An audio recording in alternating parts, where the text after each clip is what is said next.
નમસ્કાર મિત્રો, જય હિન્દ। હું છું ડીની ચૌધરી। ફરી એકવાર આપ સર્વેનું સ્વાગત કરું છું આપ સૌની સહિયારી યુટ્યુબ ચેનલ ડીઆર ગુજરાતીમાં। તો મિત્રો, આ વિડીયોની અંદર આપણે વાત કરીશું કે જ્ઞાન સહાયક ભરતી અંતર્ગત જે 11 મહિનાનો કરાર કરવામાં આવ્યો હતો અને એક કરાર પૂર્ણ થતો હવે જે કરાર હતો એને રિન્યુ કરવા બાબતનો પરિપત્ર જાહેર કરવા દેવામાં આવ્યો છે અને સાથે સાથે જ્ઞાન સહાયકને હાજર થવાની તારીખ પણ નવી તારીખ જાહેર થઈ છે અને આ જે નવો કરાર રહેશે એ મિત્રો માત્ર ને માત્ર 6 મહિનાનો જ કરાર કરવામાં આવશે। પહેલા જે હતો 11 મહિનાનો હતો અને હવે નવો કરાર 6 મહિનાનો થશે। 6 મહિના પછી તમે છૂટા થશો અને જ્યાં પણ વિદ્યા સહાયક ભરતી અંતર્ગત નવા શિક્ષકો આવશે એ જગ્યા તમને છૂટા કરશે અને બાકીની જગ્યાએ નવી જ્ઞાન સહાયક ભરતી હાથ ધરવામાં આવશે। તો એના વિશેની સંપૂર્ણ માહિતી મળશે આ વિડીયોની અંદર। તો વિડીયો છેલ્લે સુધી જોતા રહેજો।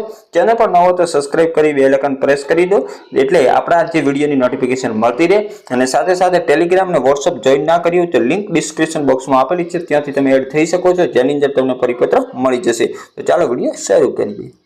તો મિત્રો, જે પહેલો પરિપત્ર છે એ મિત્રો જોઈ શકો છો 9/7/2025 શિક્ષણ વિભાગ ગુજરાત સરકાર દ્વારા પરિપત્ર કરવામાં આવ્યો હતો। હાલ કાર્યરત જ્ઞાન સહાયકના કરારની અવધિ પૂર્ણ થતો હોય કરાર રિન્યુ કરવા બાબતનો પરિપત્ર છે, જેની અંદર જણાવવામાં આવ્યું છે કે રાજ્યની જે સરકારી પ્રાથમિક શાળાઓમાં જ્ઞાન સહાયક 11 માસના કરારથી કાર્યરત છે તેવા જ્ઞાન સહાયકના કરાર પૂર્ણ હોય 6 માસ માટે નવા કરાર કરવામાં આવે છે અને ચાલુ ભરતી પ્રક્રિયા અંતર્ગત વિદ્યા સહાયક શાળામાં હાજર થયા બાદ ખાલી જગ્યા પર રાજ્ય કક્ષાએથી 11 માસના કરાર આધારિત જ્ઞાન સહાયકોની ફાળવણીની કાર્યવાહી હાથ ધરવા અંગે સરકારશ્રીની મંજૂરી આપવામાં આવે છે, જે અન્વયે આનુષંગિક કાર્યવાહી તાત્કાલિક હાથ ધરવા વિનંતી।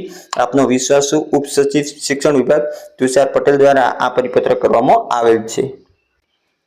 જે મિત્રો પરિપત્ર છે એ પણ 9 તારીખના રોજ ગુજરાત સરકાર શિક્ષણ વિભાગનો જ પરિપત્ર છે। એની અંદર પણ જે જ્ઞાન સહાયકોને કરાર રિન્યુ કરવા બાબતનો ખાસ પરિપત્ર છે, એની અંદર પણ જે આગળનો હતો એ જ મિત્રો અહીંયા પણ છે, પરંતુ આની અંદર ખાસ જોઈ શકો છો કે જે મંજૂરી પણ આપી દેવામાં આવી છે કે જે જ્ઞાન સહાયકનો કરાર પૂર્ણ થયો છે અને કે અથવા તો જે થનાર છે તેવા જ્ઞાન સહાયકના કરારની મુદત પૂર્ણ થઈ એના પછી 7 દિવસનો બ્રેક આપ્યા પછીની તારીખે ઉક્ત પત્રમાં આપેલી સૂચના મુજબ નવેસરથી કરાર કરવાનો રહેશે, જેની ખાસ નોંધ લેશો।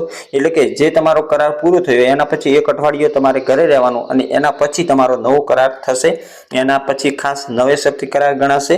સંયુક્ત શિક્ષણ નિયામક પ્રાથમિક શિક્ષણ નિયામક કચેરી ગુજરાત રાજ્ય ગાંધીનગર દ્વારા ખાસ ઓફિશિયલ પરિપત્ર પણ કરવામાં આવ્યું છે, જેની અંદર તમે જોઈ શકો છો જે મિત્રો જણાવવામાં આવ્યું છે 9/7/2025 રોજ આવેલ પરિપત્ર છે। તો જે પણ જ્ઞાન સહાયકો છૂટા થયા હતા અને જેમને 7 દિવસ થઈ ગયા હોય એવા તમામ જ્ઞાન સહાયકોની જે શાળા કક્ષાએથી નવો કરાર કરવામાં આવશે અને તમે હાજર થઈ શકો છો। તો ફરી મળીશું નવી અપડેટ સાથે નવા વિડીયોની અંદર। ત્યાં સુધી જય હિન્દ, જય ભારત। Thanks for watching.